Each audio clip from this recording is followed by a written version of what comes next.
Quando a Porta Santa foi aberta no ano passado, ninguém imaginava que começaria também um ano tão atípico devido à pandemia provocada pela Covid-19.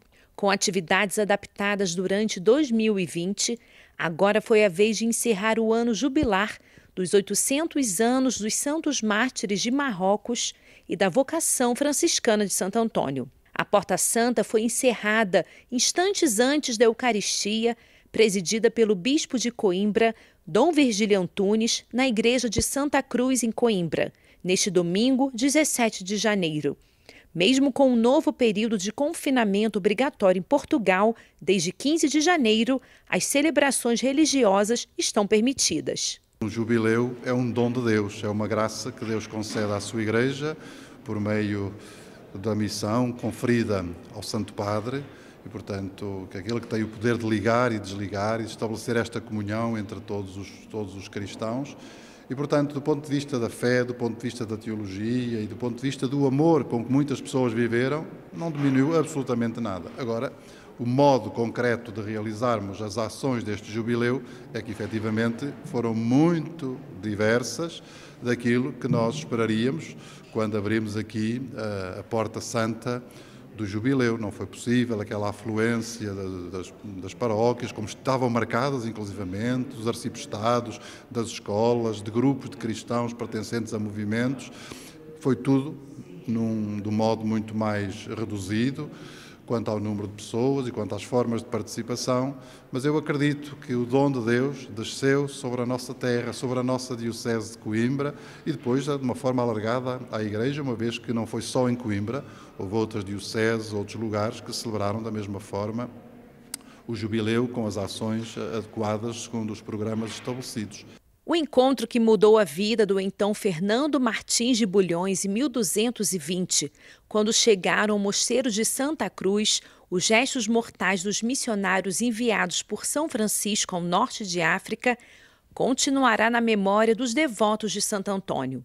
Na homilia, Dom Virgílio desejou que, a partir dos exemplos desses santos, as portas dos corações estejam sempre abertas a tantos outros que necessitam de esperança. Ao final da Santa Missa, o bispo de Coimbra deu a bênção papal, como concedido pelo Papa Francisco. Apesar do encerramento do ano jubilar ter acontecido neste domingo, alguns eventos ocorrerão ainda em 2021.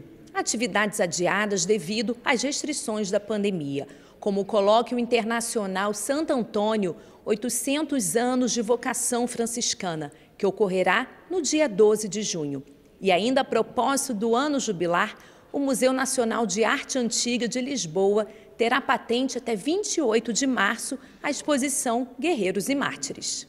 Tivemos até a graça de haver não só um programa espiritual, um programa religioso, um programa litúrgico e celebrativo, como também um programa cultural, acolhido pelas instituições da nossa cidade de Coimbra e acolhidos inclusivamente por algumas instituições a nível nacional, como é o caso dos museus, como é o caso dos compositores, como é o caso daqueles que produzem, por assim dizer, a música, a cultura nas suas diferentes formas. O caso dos estudiosos que se debruçaram sobre a figura dos mártires de Marrocos e que vão debruçar-se neste programa, agora ainda adiado, sobre a figura de Santo António. O programa era riquíssimo e penso que foi vivido de forma muito intensa e muito profunda. Bastava participar nas celebrações para poder percebê-lo, este jubileu.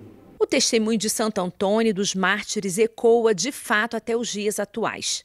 A comissão organizadora do jubileu promoveu, desde novembro até o encerramento do ano jubilar, a campanha solidária Cabo Delgado Quer Paz, a favor das vítimas da guerra naquela região de Moçambique. Ao longo de 2 meses, a iniciativa angariou cerca de 35 mil euros a favor da Caritas da Diocese de Pemba e buscou sensibilizar a opinião pública e promover a oração fraterna pelos moçambicanos que sofrem essa catástrofe humanitária. A coroa do jubileu é a caridade. A caridade em toda a vida dos cristãos, em toda a vida da Igreja, esperamos que em toda a vida da humanidade, mas a caridade com gestos muito expressivos e reais, não são simplesmente simbólicos, são reais, de muita gente que tem participado. É difícil uma campanha lançada desta forma conseguir uns resultados tão grandes, mesmo do ponto de vista material, como esta tem vindo a conseguir. Acho que é a coroa, efetivamente, do jubileu, é a caridade, neste caso concreto, no auxílio aos nossos irmãos de Cabo Delgado, que estão a sofrer aquela situação tão injusta e tão dramática de que todos vamos ouvindo notícia.